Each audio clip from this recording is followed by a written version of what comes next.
Hey everyone, welcome back to the Sports Psych Show. Thanks so much for joining me. Today I'm delighted to have back on the show Doug Lemov. Doug, great to see you. Hi Dan, great to see you again. Really excited to speak with you about game understanding. Specifically, I think we're going to be addressing this topic through the medium of football, soccer, but this is going to certainly apply to all team invasion sports, that's for sure. But you're a regular guest, Doug, so it's great to have you back on. Thank you. No one has ever said anything nicer. I'm really excited to speak with you again. I mean, we speak offline all the time and compare notes, so it's good perhaps to bring together some of the conversations we've had offline onto the podcast. But let's start where we always start. Tell us a little bit about yourself. Great. So I'm an author and a student of teachers. I spend the majority of my time studying, teaching and learning in schools. But I also write about coaching and have a book called The Coach's Guide to Teaching, which is really how does teaching and learning work for coaches. And so maybe that's like a decent setup for the idea behind this conversation, which is I have to be unusual in the fact that I spend a lot of my time thinking about how do students in classrooms learn to read, and then a lot of my time thinking about how do players learn, how do they learn to read the game in particular, and that actually I think there are a fair number of similarities between those two experiences. I love the comparison. And again, we've been talking about this over the last few weeks, and what sparked this conversation is you listened in to episode 236 of the Sports Psych Show with Amy Price, and Amy had been on before in episode 108, but we had a wonderful conversation about game understanding. I mean, Amy's done some fantastic work on game understanding and its implication for coaching and coaches. And I received a message from you saying, "Oh, that was great, fantastic conversation. Amy does great work, and there was some real aha moments for me." But tell me a little bit more about your experience of listening to that conversation as a forerunner to dig a bit deeper into the relationship between reading and learning to read, and potentially learning to build the ability to understand the game. Yeah, well, I thought Amy's research was really interesting. Just to summarize it briefly, she described that her goal is to assess player understanding, which is how well do coaches understand whether players understand what's happening around them during the game. And she put together this sort of series of assessments, which is like, now we're really getting into like school territory of like, if I gave players a series of videos and asked them to say, what's happening here? Why is it happening? What does it mean? What space are they trying to exploit? What's the problem here? What are we doing successfully? Why is it working? Those are really important questions for an athlete. And they are very similar to the questions that people ask in schools about reading comprehension and interpretation. Why are some people able to instantly read a text and understand all of its implications? Why do some people struggle with it? How can we create in athletes this very important skill of the ability to understand, right? I think one of the things that I was thinking about was the difference between game understanding and game knowledge. I can know a lot about football, and I can know a lot about I'm trying to get in the spaces behind. I'm trying to create numerical overloads.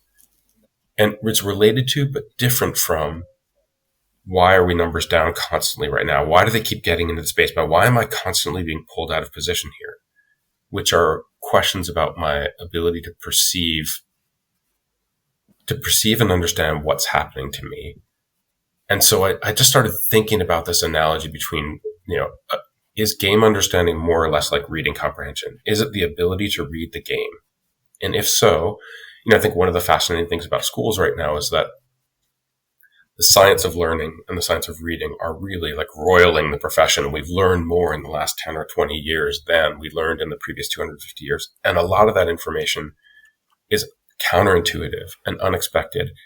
And because of that, schools are struggling to implement, the ideas that science is telling us about how people learn to read text are not necessarily getting into classrooms as well as they should.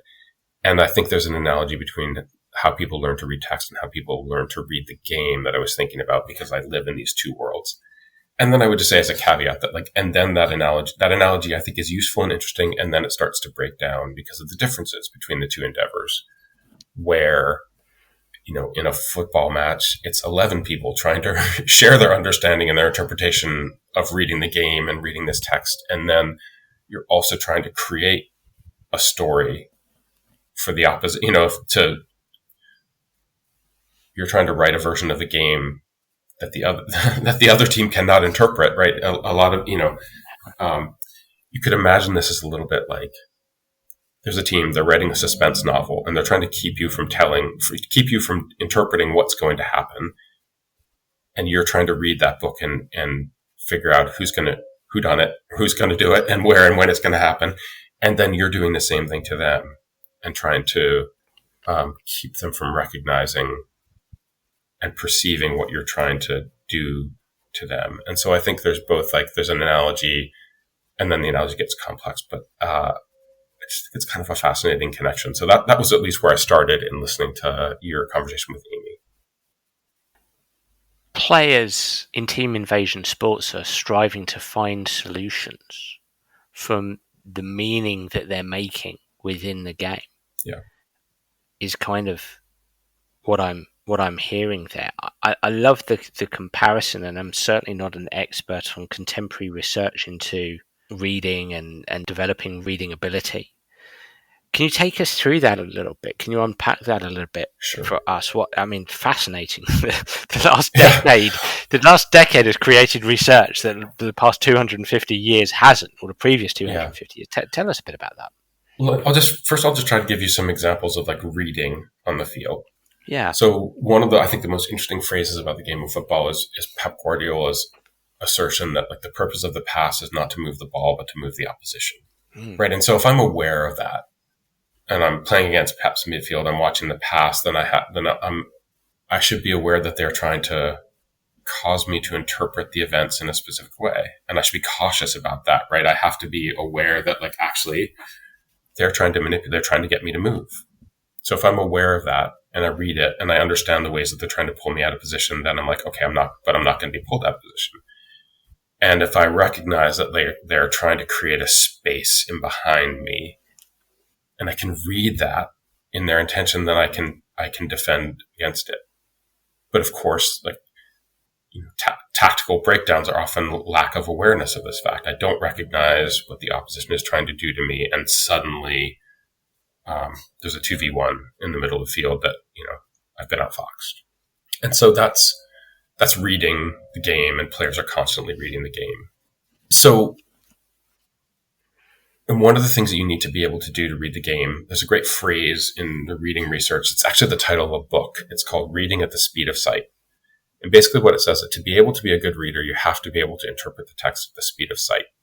And as soon as you have to slow down and think about what does this mean? How does this make sense? You have to engage your working memory in understanding the fundamentals of what's happening in front of you. And then you have less working memory left over to interpret and understand. And so, players are definitely doing that when they're on the football field. But to go back to the sort of science of that. So, for a long time, people thought that reading was a skill-based challenge, that reading was involved making a series of inferences about a text. And so the way that I should prepare students to make inferences about a text is to sort of teach these transferable skills, which is what can we infer about what the author is trying to say here, or what this character means.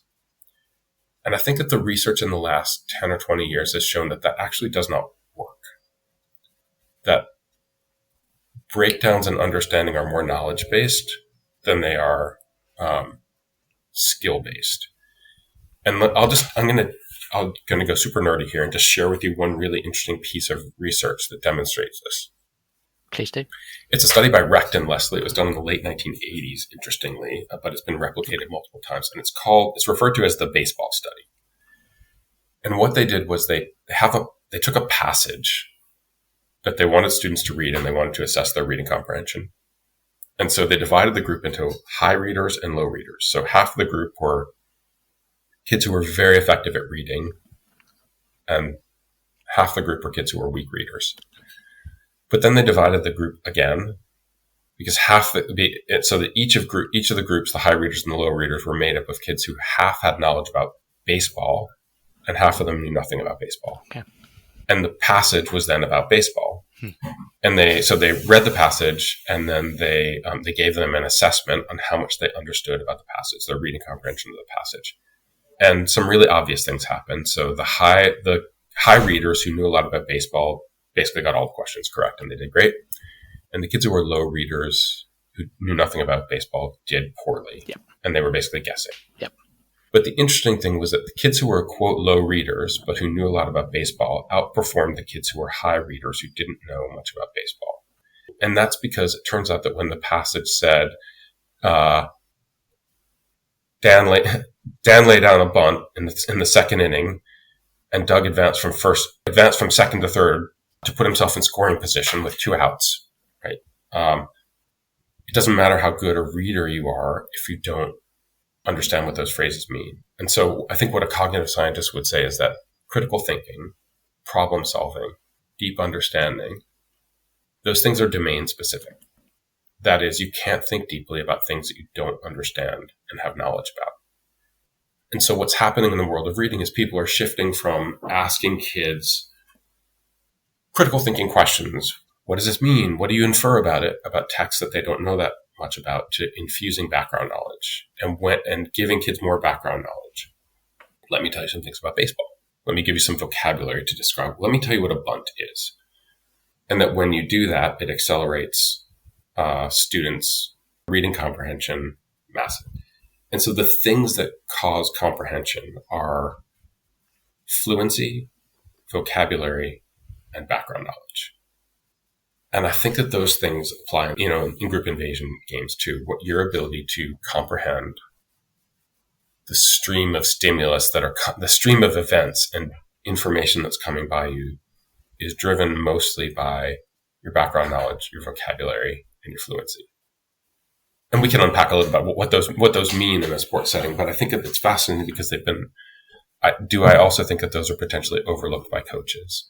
And that coaches do what reading teachers have done for a long time and believe that regardless of your background knowledge, if I just ask you the right question, you will infer solutions because that I can teach you this skill of making inferences and gaining insights about the game regardless of what you know. And I think that the answer that a cognitive scientist would give is no. That's not very realistic. That's not how people learn. I do want to unpack fluency, vocabulary, and knowledge.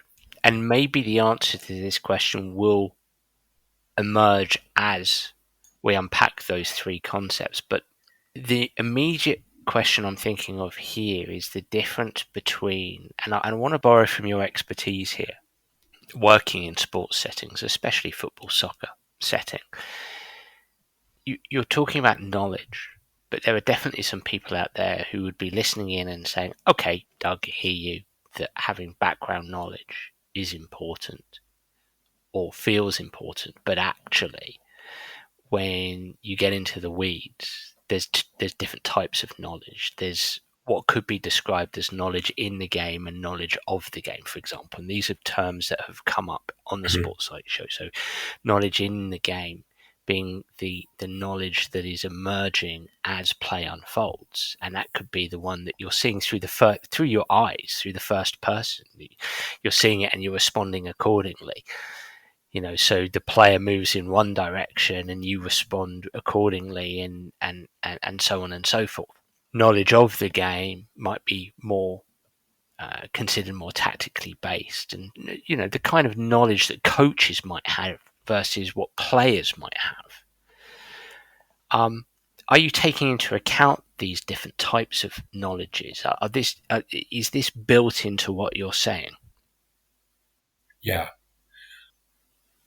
I think that those 2 types of knowledge are different but related. Okay. And so let me just check my understanding. So let's say knowledge of the game would be, I understand our model for how we want to press, and I understand what the pressing cues are when we're pressing high. Yes. And knowledge in the game is whether I see that cue in the moment or whether I miss the cue, and whether I read the situation correctly and instantly recognize, oh, now is the time to press. This is the angle that I should, well, I guess the angle that I should press from is probably knowledge of the game, but adapting it to this situation right now, is that touch a touch that I want to press on? If so, how do I adapt my general principle of my angle to like the specifics of this situation? Would you say that that is knowledge in the game, which is the ability to adapt and respond to real-time cues the game presents? The ability to respond to real-time cues is, I think, it is a really simple and neat way of putting it. Yes. So I think those things are related, but they're not the same, right? I can have deep knowledge of the game, but struggle to apply knowledge in the game. I can actually there are probably players who have really good knowledge in the game. They're very intuitive. They see things, but they might not have knowledge of the game. And so their adaptations might not be systematic and productive, might not match the coach's game model. So I think those two things are related, but different. And knowledge in the game is sort of is what I would describe as like reading the game. I think it's a really hard thing to teach. I think one of the, let's just talk about maybe starting with background knowledge. One of the most misunderstood things about background knowledge is how much it shapes even our perception. I think I was telling you, I was in Vienna last week, and then, and I went to see some paintings that I really like. And it turns out, there's been some really fascinating research on one of these paintings. This is a painting of like, where people had, the researchers had Austrian and Japanese viewers look at a painting with eye tracking glasses on. And so they sort of were able to tell where do their eyes go when they're looking at this painting. This painting it's called Paradise. It's by Lucas Cranach the Elder. It's painted in 1530, and it's a classic kind of Adam and Eve scene, right? In the foreground, there's Adam and Eve. They're naked. There's the fig leaf. If you're a Western viewer, you look at that and you're like, oh, Adam and Eve, I get it. And then like in the distance, there's a cloud with the face of God in it, right? Which you understand if you have the knowledge of the Christian tradition, you grew up hearing about the Bible. And then in the midground, there's this series of 4 or 5 little scenes involving the interactions of Adam and Eve over time. And it's actually really hard to like interpret this painting and look at. The way you're supposed to interpret it is, here's Adam and Eve, and then the midground, these are like a sort of like chronological events in the story of their lives. So they're not actually happening at the same time. You're supposed to understand that like this is like a chronological like comic book of their lives almost. So Western viewers get that immediately. They spend a very short amount of time looking at Adam and Eve. They understand that, and then they start glancing around into the background to understand what this sort of second set of images are. They glance quickly at the face of God and the clouds, and they understand simply what that is. Japanese viewers who are less likely to be sort of inculcated in the Western religious tradition spend a lot of time looking at Adam and Eve and trying to figure out who they are. And then they're distracted by like, what is this face in the clouds and what does it mean? And their eyes lock in there. They have a much narrower view of the painting. And then they don't really get to even looking at the figures in the middle ground, which are really telling you like the story of this painting. And so that your background knowledge shapes what you look at and what you're looking for and where you see, like there are cues in this painting that tell you where you're supposed to look and where the key information is going to come. And if you understand those cues, you look in the right places. And if you don't, you're kind of guessing. And that is, again, very analogous to if I understand that the purpose of the pass is to move me, I'm watching the pass very differently than if I think the purpose of the pass is to watch the ball. Or if I understand that the space behind me is really important, I'm watching the player making a run off the ball very differently. And if I don't really understand what the opposition might be trying to do. And so this idea that like background knowledge shapes perception is really important, that everyone perceives differently. We perceive based on what we know. We're always sort of anticipating what we think is likely to happen. And that's driven by my background knowledge. So what I know determines what I see.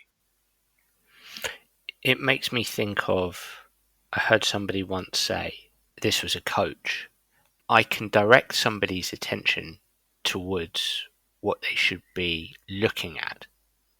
And this coach said, I think that that's a big part of the craft of coaching, Mm-hmm. but I can't necessarily teach them what to see. That's right. Or in the moment, I can direct their attention to the important places to look, but I can only shape whether their likelihood of understanding that through a series of longer term interactions where I constantly expose them to it. Thinking here about Herbert Simon's research on chess, about chunking. Yes. Which I think is one of the most important pieces of research for a sport coach to understand.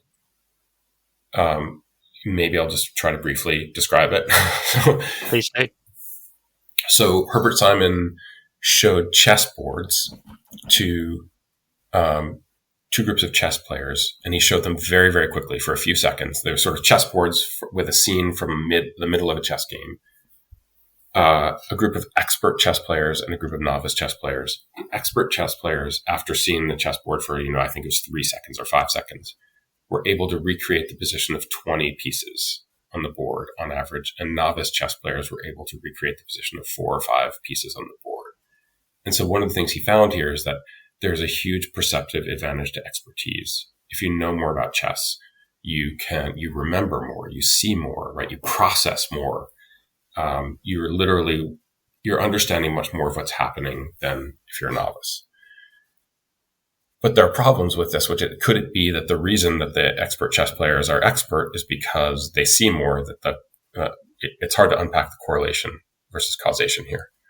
So then he did something brilliant, which is he took the chessboard, he reassembled the pieces, and now he showed the experts and novices chessboards with pieces on them, but they weren't scenes from a game. They were just randomly assembled pieces. So there wasn't the sort of logic of like, this piece should be here, this piece should be there.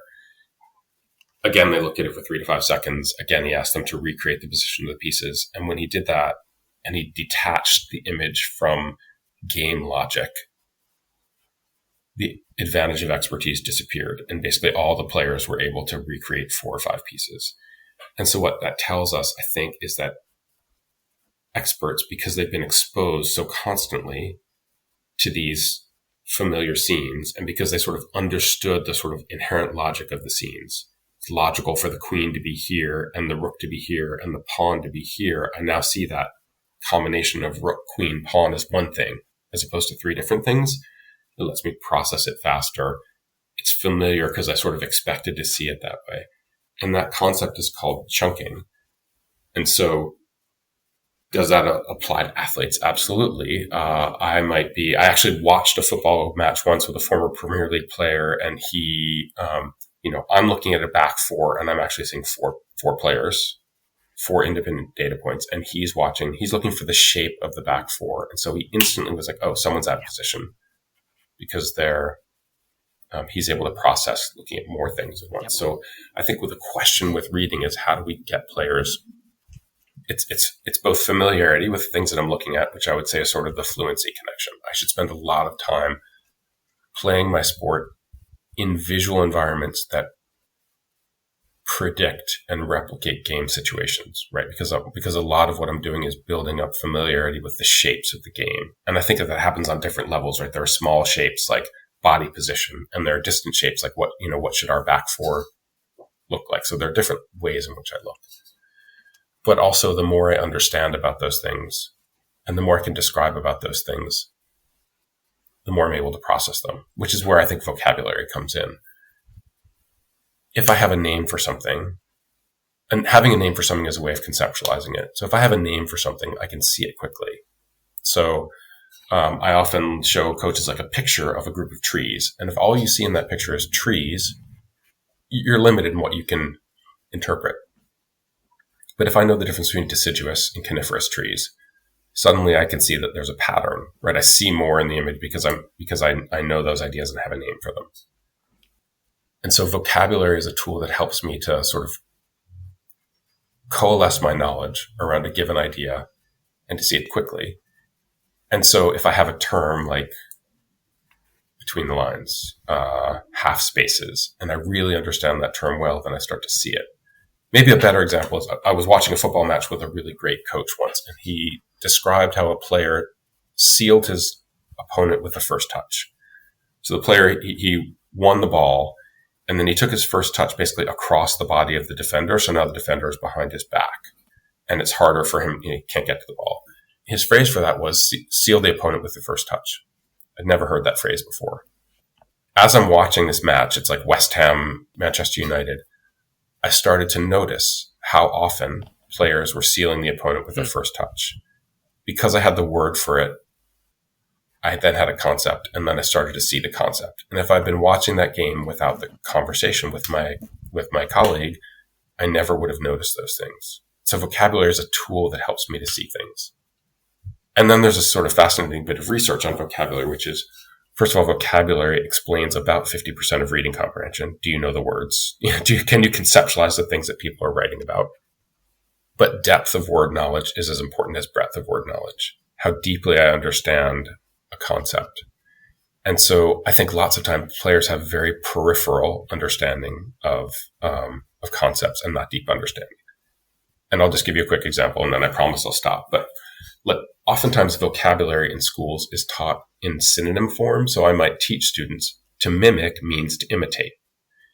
And this really fascinating researcher on vocabulary, Isabel Beck, says that's a flawed model because even though mimic and imitate overlap in 80% of their meaning, it's actually the 20% of their meaning that doesn't overlap that is important when you're reading. So mimic has kind of like a negative, a pejorative sense. I'm making fun of someone, whereas imitate doesn't. So if I see the word mimic in a text, suddenly, if I'm a teacher and the text is the student imitated the teacher, I'm okay with it. If I'm a teacher and the text says the student mimicked the teacher, and now I'm like, okay, I'm in trouble here. The student's making fun of the teacher. And so it's actually the subtle differences and the nuances of my understanding of a concept that help me to understand what it means when I see it. So it's not just whether I understand what it means to be in the half space, but the depth of my understanding of that concept. What are the different variations in half space? What are the range of possible body angles in the half space? How can I shape my body in the half space? How is my opponent shaping his body in the half space, either to reveal to what he's going to do or deliberately to try and disguise what he's going to do? That's where reading comprehension happens. And I would argue that that's a lot of what game understanding is, which is reading deeply the visual cues that are presented to me.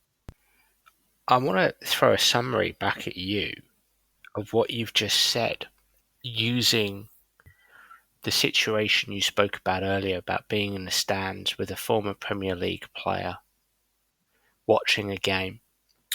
Mm-hmm. With relation to knowledge, vocabulary, and fluency. You're both sitting there, you're Mm-hmm. watching the same game, and you're looking at the same thing. You're seeing 4 players at the back, but you're both seeing different things. With the greatest of respect to you, Doug, Mm-hmm. what your friend and colleague is seeing is broader and deeper. Mm-hmm. Because of his experiences in the game.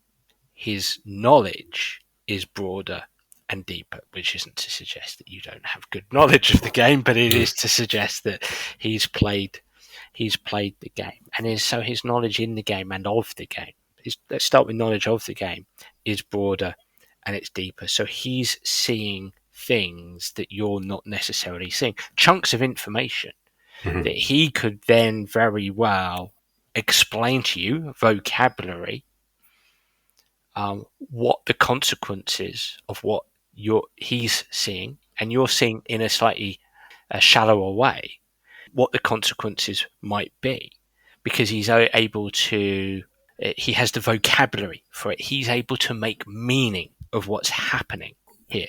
So he sees more and he makes a greater sense of meaning around this with relation to the game, as in game understanding. Now, because he has a background playing at the very highest level and he has spent countless hundreds, thousands of hours playing in a complex environment, small-sided games, keep balls, 11v11, passing with progression activities, all these kind of activities.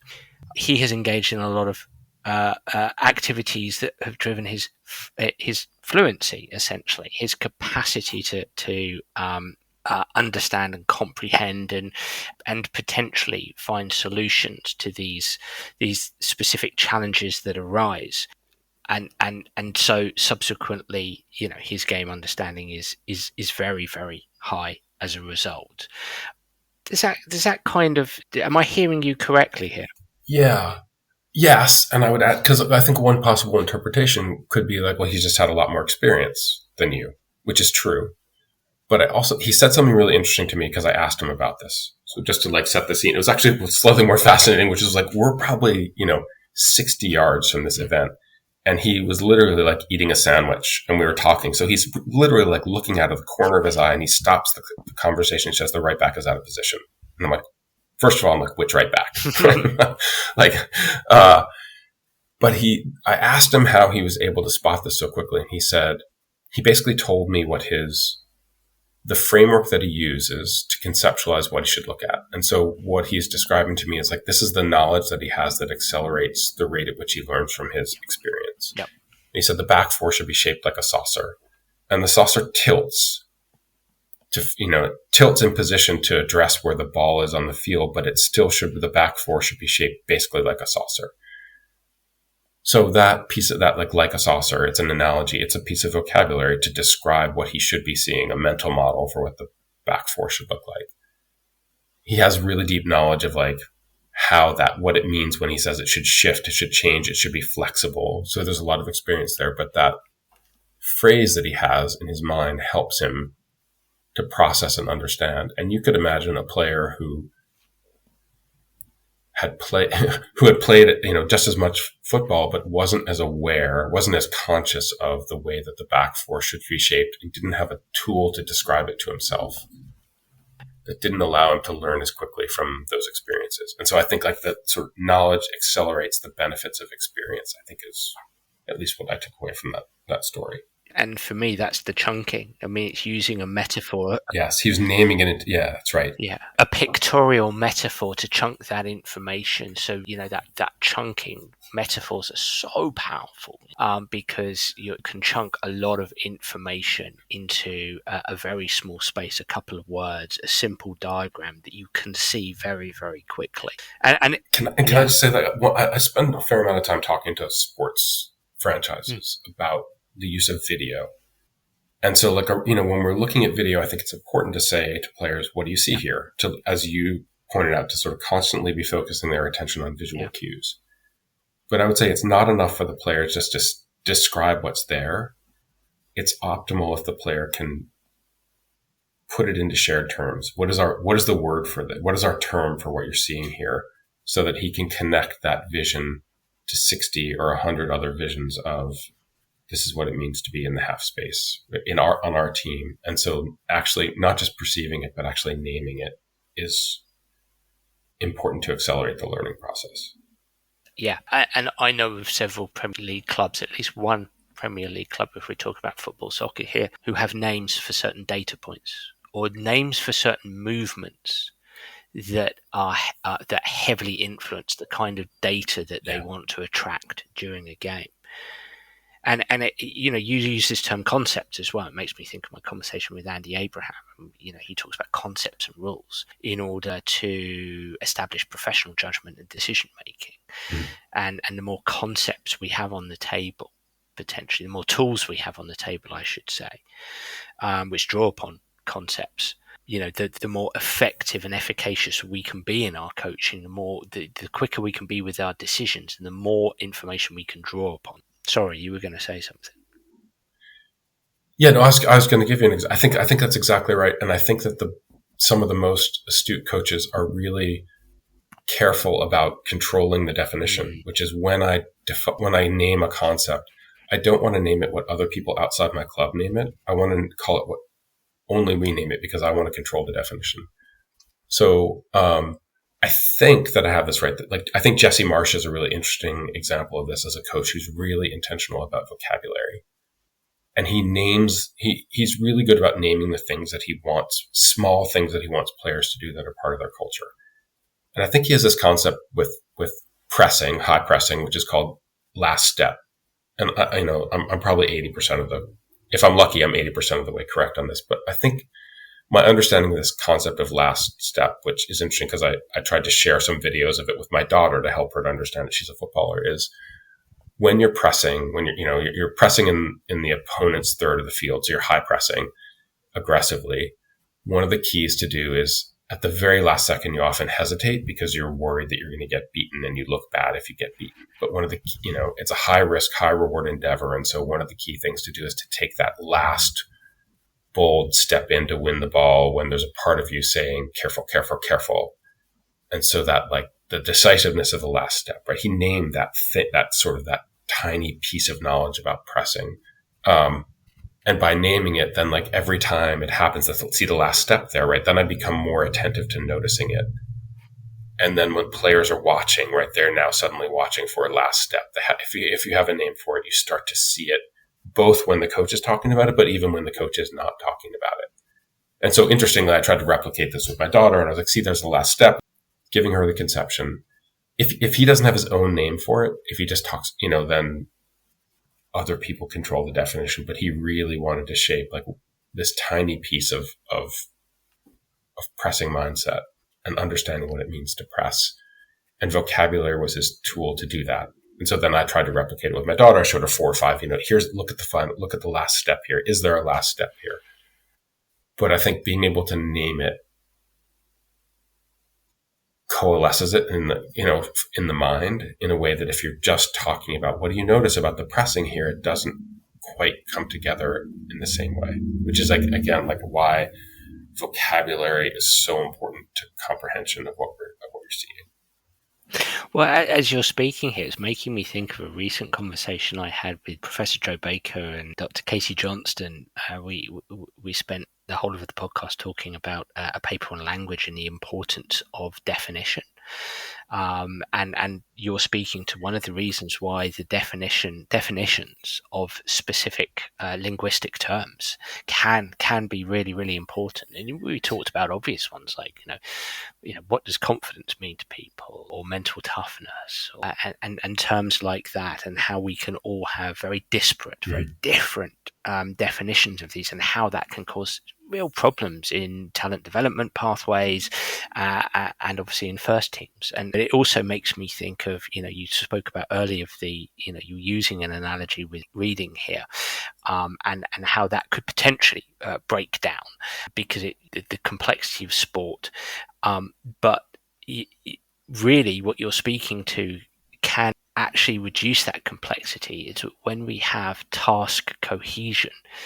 That task cohesion is really, really important. We know that. Well, consistent definitions, consistent language across the team, for example, is shared mental models for movements, for actions, for responsibilities, for parts of game models. I mean, wow, that feels so important, and in part drives culture.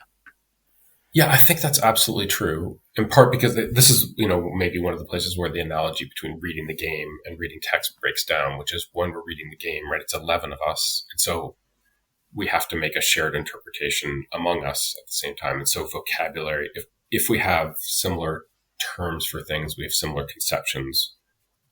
Having a conception drives me to pay attention to it. I also I think a lot about, I think you've done really great and fascinating work on this idea of match scripts, which are phrases that I invent for myself to direct my attention to the things that I want, to discipline my psychological attention to do the things that I want to do, right? Yeah. The phrase for it focuses my attention on it. And I think it's the same with tactical concepts. If we have the same phrase for it, we're all paying attention to it. We're more likely to see it when it happens. We're more likely to see it slightly faster than the opposition.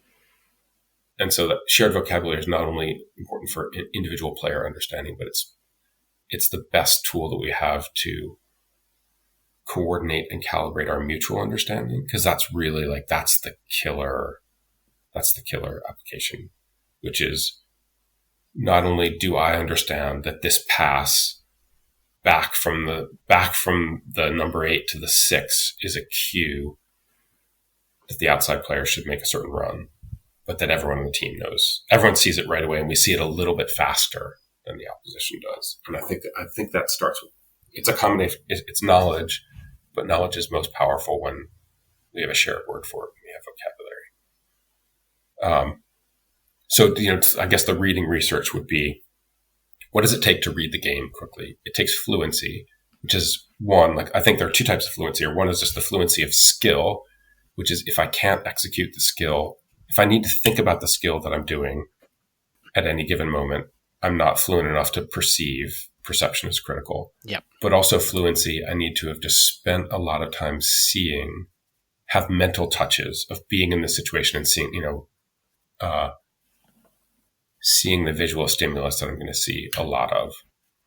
And my process of learning for that will be accelerated if I understand, if I have background knowledge of the game, and I have words, a rich vocabulary to describe it, so I can talk about it both internally and conceptualize it to myself, but also talk about it with my teammates. And then maybe to go like a step further, if I have this knowledge, now I can start to think about what my opponents are perceiving and looking at in me.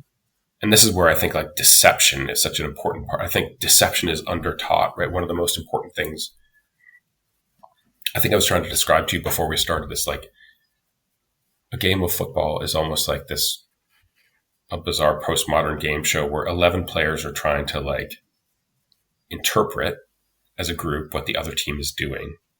They're trying to expose the flanks, right? We need to understand that so we can protect against it. And at the same time, they're trying to write a story. We're trying to get overloads in the center midfield against them and get in the spaces behind their number 6. They're trying to write the story and keep the other team from interpreting it. And so now one of the key things I have to understand is what signals can I send that will deceive them as to the story that we're trying to write? How can I not only do it and understand what we're trying to do, but also understand how to hide it and possibly how the other team might be hiding it from me? So obviously it's much more complex than just the process of reading a text, but I do think that it starts with this idea of fluency, vocabulary, background knowledge. Those things are really critically important. And maybe one other thing I'd throw in there from reading research that I think is relevant is that where reading breaks down, students learn to read, but they don't learn to read at the elite level, right? They go off to university and they're asked to read incredibly complex texts. And one of the things that breaks down is that most of their reading in their school years is with simple texts. And then someone hands them Milton's Paradise Lost or the Magna Carta and says, read it. And it's a much more challenging and more complex version of text. And they're not used to struggling to make meaning, and they're not used to having to make meaning under duress. And so I think that one of the things that tells us is that players should constantly be exposed to very high levels of challenging perceptive situations in practice, where they're exposed to deception, where they have to figure out. I think one of the really interesting things you could do in, let's say, a constraints-based training where I have 2 teams playing. I give one team a direction. I want you to try and stretch the other team wide and expose the flanks, right? Is to constantly pause and ask the other team, what are they trying to do to you? How do you know that they're trying to do it, right? So that they're attentive to reading and interpreting challenging situations over and over again. Attention, what players are paying attention to, is one of the biggest influences on their learning. You and I have talked about this over and over again. And so one of the jobs of the coach is to direct attention to the most important things. And I think that's just like one way that you might think about accelerating players' preparation, particularly for like the high level challenges of the game. Attention is the currency of learning, and as you're speaking, I'm thinking about the importance of coaching metacognition, thinking about thinking, thinking about behaviors, thinking about strategies, almost the capacity to execute whilst also stepping outside of oneself and, almost looking from above. And I remember somebody saying, Messi is Messi in part because he seems to have this capacity to be able to come outside of himself and look at the game from above. Probably from a positional awareness perspective, but also from what we're talking about today, reading the game. And so what to speak to everything that you're saying, that you want that high level of automation, if that's the right word, around your technical skills. You want to spend a lot of time engaged in games-based approaches, building chunks of information around what tends to happen in games, which then leaves on game day your capacity to find solutions to the specific challenges that are being thrown at you at any given time, and potentially deceive. Yes, and games-based approaches. I think the oversight with games-based approaches, I really believe in games-based approaches. I think the oversight is you learn more from the games-based approach the more you know going in.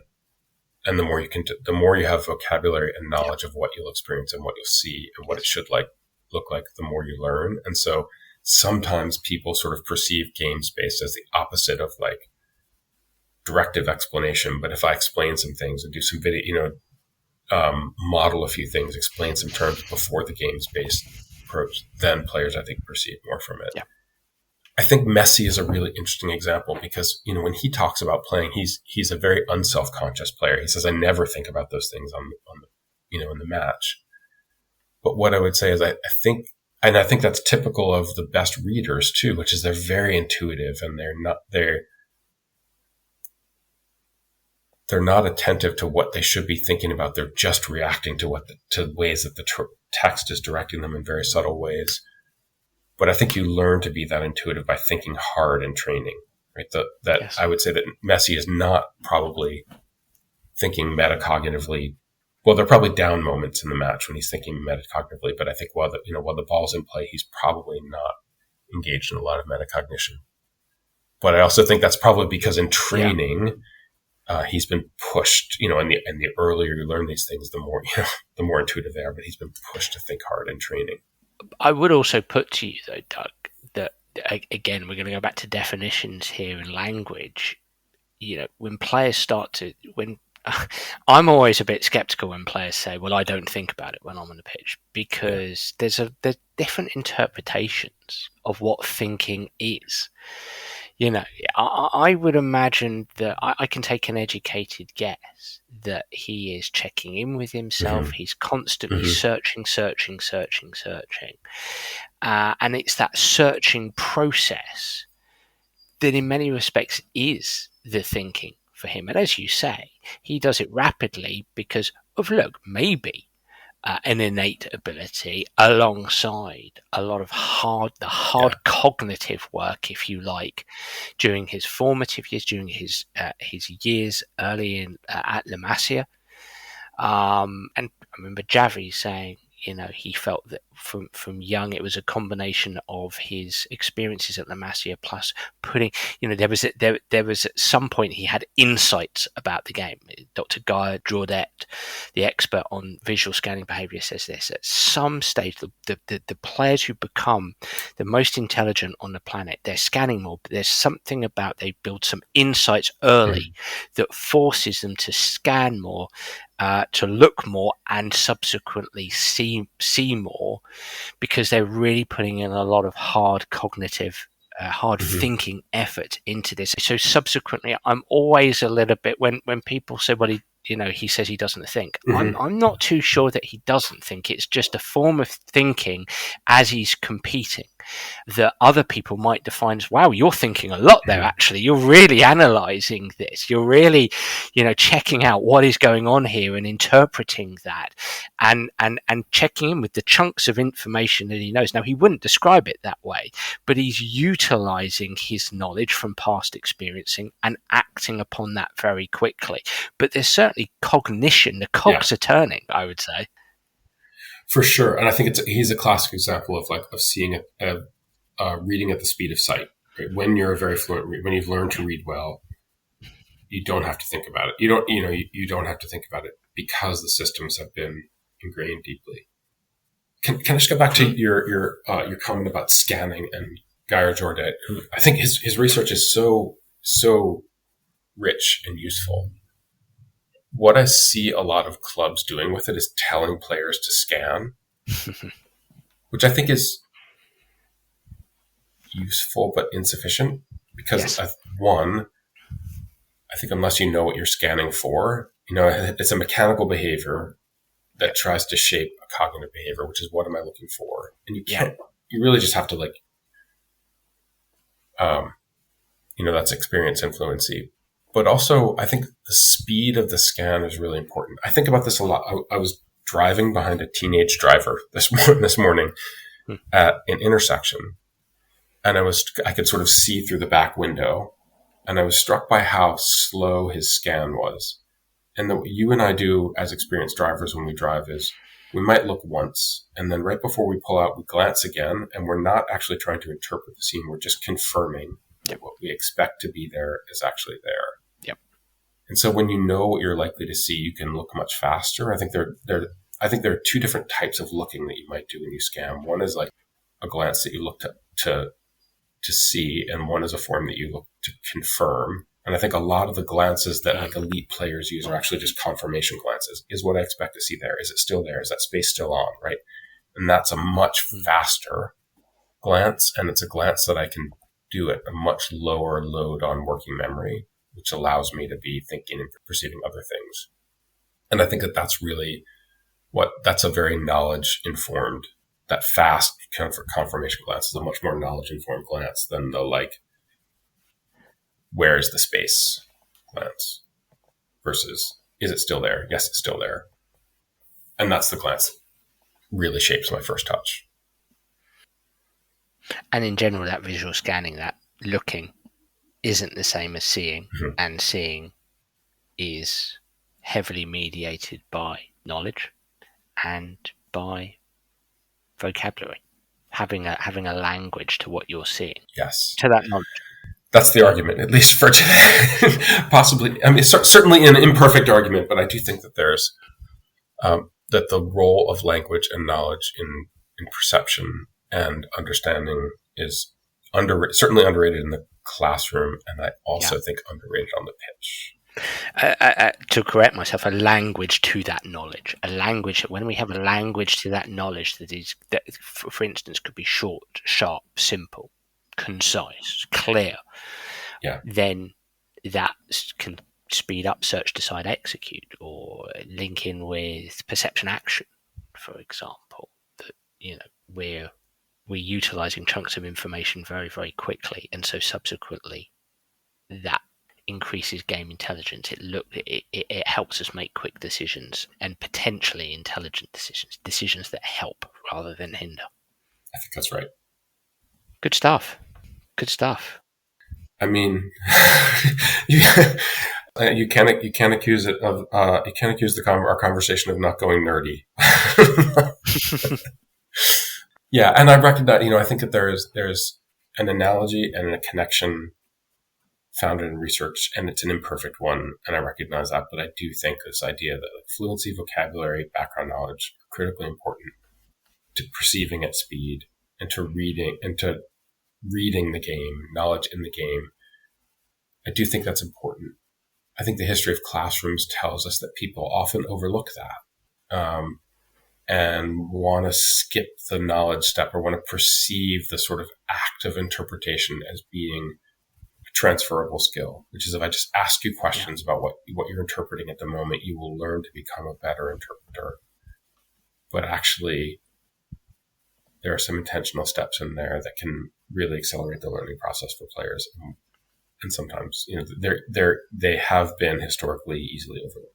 As always, Doug, really interesting stuff. I've probably got more questions for you, but I'll respect your time here.